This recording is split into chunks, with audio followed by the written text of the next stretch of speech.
வணக்கம். உணவே அமிர்தம் நிகழ்ச்சிகளை உணவுப் பொருட்கள் இருக்கக்கூடிய உலோகச்சத்துக்களை பற்றி பார்த்துட்டு இருக்கிறோம். அந்த வகையில் இன்றைக்கு நாம் பார்க்கக்கூடிய உலோகச்சத்து இல்லை உலோகம் அப்படின்னு பார்த்தீங்கன்னா துத்தநாகம், ஜிங்க் அப்படின்னு குறிப்பிடுவோம் இல்லையா.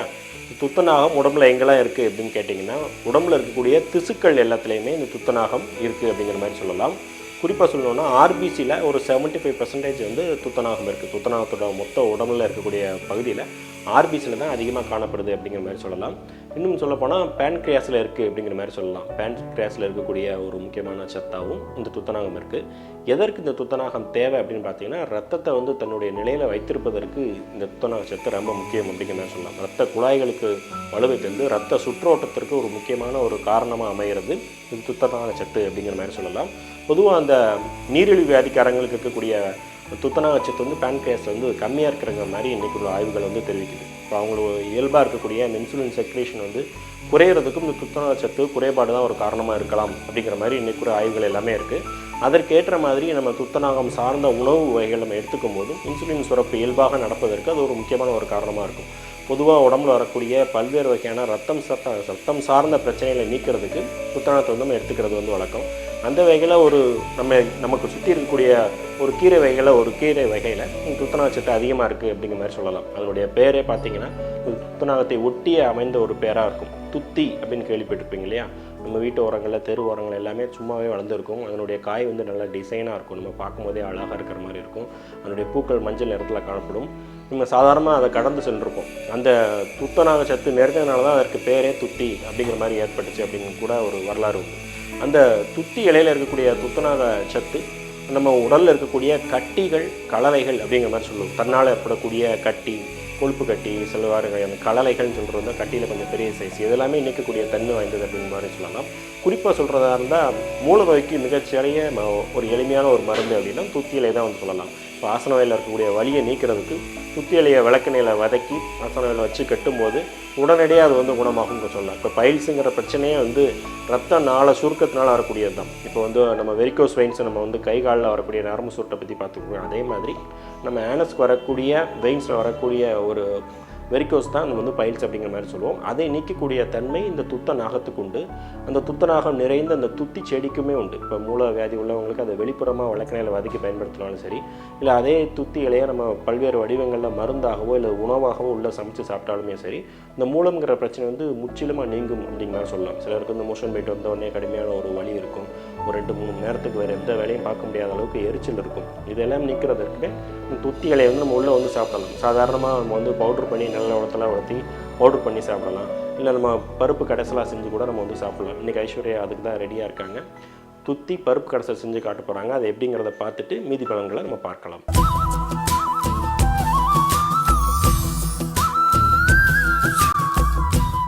வணக்கம். இன்னைக்கு உணவை அமிர்தம் நிகழ்ச்சியில் நாம் பார்க்க போகிற உலோகம் ஜிங்க், அதாவது துத்தநாகம். இதுக்கு பொதுவாக ஏதாவது வெஜிடபிள்ஸை வச்சு குக் பண்ணலான்னு யோசிக்கும் போது தான் டாக்டர் அருண் சொன்னார், துத்தி இலையை வச்சு நாம் குக் பண்ணலாம், இன்றைக்கி பருப்பு கடையல் பண்ணலான்னு சொன்னார். துத்தி இலை அப்படிங்கிறது இப்படி தான் இருக்கும். ஹார்ட் ஷேப்பில் இருக்குது இலை. அதோட காய் வந்து ஃப்ளவர் மாதிரியே இருக்குது பாருங்கள். கிட்டத்தட்ட ஒரு சின்ன சன்ஃப்ளவரை பார்த்தா எப்படி இருக்குமோ அந்த மாதிரி இருக்குது.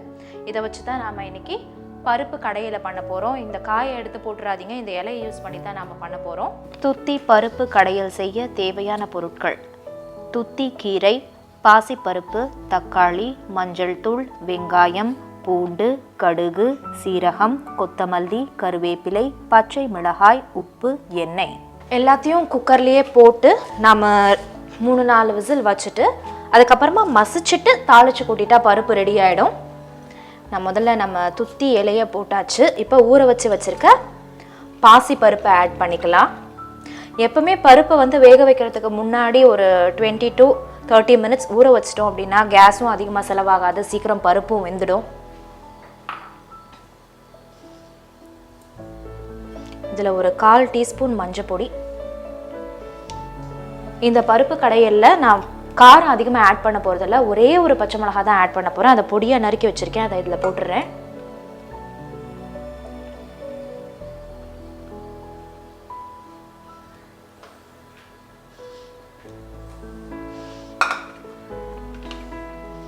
ஒரு 10 பல்லு பூண்டு, ஒரு 10 சின்ன வெங்காயம்.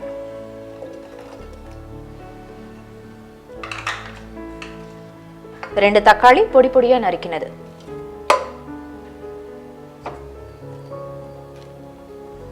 இதுக்கு தேவையான அளவு தண்ணி. நம்ம போட்டிருக்கிற கண்டென்ட் முழுகிற வரைக்கும் தண்ணி விட்டா கரெக்டா இருக்கும்.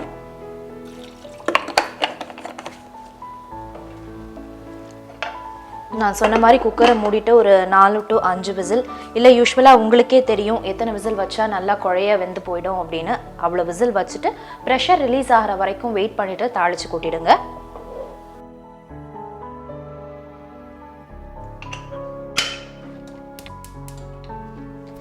இந்த மாதிரி பருப்பு கடையில் எல்லாத்தையும் சாதத்தில் போட்டு சாப்பிட சூப்பராக இருக்கும், நெய் விட்டு சாப்பிட்டா சூப்பராக இருக்கும், சப்பாத்தியோட சாப்பிட்லாம், அதுவும் நல்லா இருக்கும். யூஸ்வலாக நாம் சிறுகீரை, அரைக்கீரை, பொன்னாங்கண்ணி கீரை, அந்த மாதிரி விதவிதமாக கீரை, அகத்திக்கீரை கூட நம்ம சாப்பிடுவோம். துத்தி யூஸ்வலாக வந்து கடையில் அவைலபிளாக கிடைக்கிற கீரை கிடையாது. அதனால தான் உங்களுக்கு அந்த இலையோட ஷேப்பையும் காமிச்சாச்சு, அதில் இருக்க காயோட ஷேப்பையும் காமிச்சாச்சு. யூஸ்வலாக இந்த கீரை நான் சொன்ன மாதிரி வெளியே கிடைக்காத ஒரு கீரைன்னு சொல்லலாம். நம்ம சிறுகீரை சாப்பிடுவோம், அரைக்கீரை சாப்பிடுவோம், பொன்னாங்கண்ணி கீரைன்னு சாப்பிடுவோம், சில நேரம் அகத்திக்கீரை கூட சாப்பிட்றோம். ஆனால் துத்தி கீரை அப்படிங்கிறது யூஸ்வலாக வெளியே மார்க்கெட்டில் அவைலபிளாக இருக்காத ஒரு கீரை. நம்மளை சுற்றி வீட்லேயே வந்து பார்த்தீங்கன்னா வெளியே இந்த கீரை வளர்ந்துருக்கிறத நீங்கள் பார்க்கலாம். நீங்கள் ஈஸியாக கண்டுபிடிச்சு பறித்து அதை உபயோகப்படுத்தணுங்கிறதுக்காக தான் நம்ம ஷோவில் வந்து அதை காமிச்சிருக்கோம். அந்த இலையோட ஷேப் எப்படி இருக்கும், அந்த காயோட ஷேப் எப்படி இருக்கும்னு காமிச்சிருக்கோம். அதை பார்த்துட்டு ரெஃபரன்ஸாக வச்சுக்கிட்டு நீங்கள் பறிங்க. குக்கர் வச்சாச்சு, ஒரு 4 to 5 விசில்ஸ் வரட்டும். வந்த உடனே அணைச்சிட்டு ப்ரெஷர் ரிலீஸ் ஆனதும் அதை மசிச்சுட்டு நம்ம பருப்பு கடையில் பண்ணிடலாம்.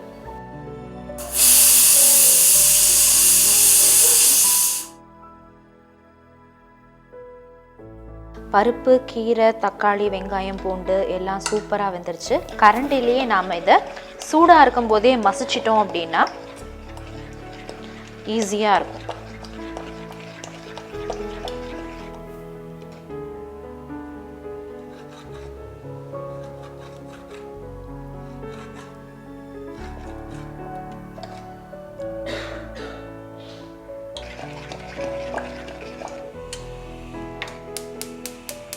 தாளிச்சு கொட்டுறதுக்கு அதிகமான எண்ணெய் கூட தேவையில்லை.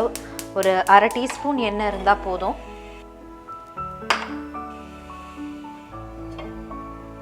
கொஞ்சமாக ஆயில்,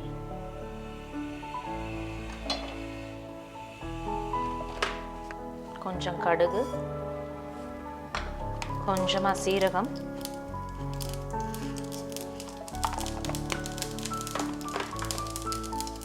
கொத்தமல்லியை நான் இந்த பருப்புலையே போட்டுடுறேன், தாளிக்கலை.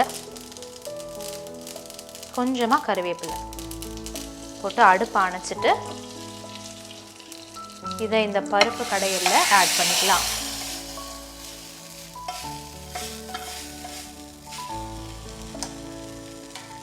பார்க்கவே துத்தி பருப்பு கடையில் சூப்பராக இருக்குது. நான் சாப்பிட போகிறேன். நீங்களும் மறக்காமல் உங்கள் வீட்டில் இந்த துத்தி பருப்பு கடையில் ட்ரை பண்ணி பார்த்துட்டு எப்படி இருக்குன்னு ஷேர் பண்ணிக்கோங்க. துத்தி பருப்பு கடைசல் செஞ்சு காமிச்சிருக்காங்க. நான் முதல்ல குறிப்பிட்ட மாதிரி மூலவியாதிக்கு ஒரு எளிமையான ஒரு இணை உணவு அப்படின்னா அந்த துத்தி பருப்பு கடைசலை வந்து நம்ம வந்து எடுத்துக்க முடியும். மூலவியாதியால் வருந்துறவங்க அன்றாட உணவாக வந்து நம்ம சாதாரணமாக சோத்தில் பருப்பு போட்டு கசந்து சாப்பிட்ற மாதிரி இந்த துத்தி இலையும் சேர்த்து இந்த பருப்பு கடைசலாக செஞ்சு நம்ம சாப்பிடும்போது அந்த மூலவாய் வந்து தன்னிலை பெறும் அப்படிங்கிற மாதிரி சொல்லலாம். உடம்புல வந்து 10 வகையான வாயுக்கள் இருக்குது அப்படிங்கிற மாதிரி சொல்லுவோம். அதில் குறிப்பாக சொல்லணும்னா அபான வாயு, இதுதான் வந்து ஆசனத்தில் இருக்கக்கூடிய மலத்தை வெளித்தள்ளக்கூடிய ஒரு வாயுவாக இருக்கும். அது பாதிக்கப்படும் போது தான் அந்த மூலவியாதி வந்து ஏற்படுறதுக்கு ஒரு முக்கியமான காரணமாக இருக்கும். அந்த ரத்த நாளங்களை வந்து அது கீறும்போதோ அபான வாயு குறைவு காரணமாக மலம் இருகல் அடைந்து வெளியில் வரும்போது வரக்கூடிய சில புண்களாக இருக்கட்டும், இல்லை உடல் சூடு இயல்பாகவே மிகுந்து வரக்கூடிய அந்த மூல நோயாக இருக்கட்டும், இது எல்லாத்தையுமே நீக்கக்கூடிய ஒரு எளிமையான உணவுப் பொருள் அப்படின்னா துத்தி இலையை வந்து நம்ம வந்து குறிப்பிடலாம். இந்த துத்தி இலையை வந்து நம்ம துவையலாகவும் அரைச்சி சாப்பிட முடியும். துத்தி இலையும் வெங்காயம் சேர்த்து அரைச்சி துவையலாக சாப்பிட்டாலும் இதே பிரச்சனைக்கு வந்து முக்கியமாக வந்து குறிப்பாக வந்து இதை பயன்படுத்தலாம். துத்தி இலையோட பூ, விதை, காய் எல்லாமே மருந்தாக பயன்படுது அப்படிங்கிற மாதிரி சொல்லலாம். துத்தியுடைய விதையை வந்து நம்ம பவுடர் பண்ணி வச்சுட்டு அதை காலையில் 2 கிராம், இரவு 2 கிராம் சாப்பிடும்போது ஆண்களுக்கு ஏற்படக்கூடிய உயிரணுக்கள் குறைபாடு நீக்கிறதுக்கும் துத்தி இலையை வந்து பயன்படுத்தலாம். பொதுவாக அந்த ஜிங்க்னு சொல்லக்கூடிய அந்த துத்தநாகம் வந்து உடலுக்கு தேவையான பல்வேறு நல பிரச்சனைகளை வந்து தீர்க்கக்கூடிய தன்மை வாய்ந்தது. அதனால் அந்த இலையை அவ்வப்போது நம்ம வீட்டு பக்கத்தில் இருக்கக்கூடிய இலையை தான் அவ்வப்போது நம்ம உடம்புல சேர்த்துக்கும் போது நோய் இல்லாதவங்களுக்கும் பல்வேறு வகையான நோய்கள்லேருந்து தடுப்பு நடவடிக்கை அதை வந்து பயன்படுத்த முடியும். இந்த மாதிரி மூலம் சார்ந்த நோய் இருக்கிறவங்க அதை வந்து மருந்தாகவே நம்ம அன்றாட உணவை பயன்படுத்தும் போது பல்வேறு வகையான வியாதிகளிலிருந்தும் விடுபட முடியும். இன்னும் ஒரு நிகழ்ச்சியில் வேறொரு உணவுப் பொருளோடு உங்களை வந்து சந்திக்கிறேன். வணக்கம்.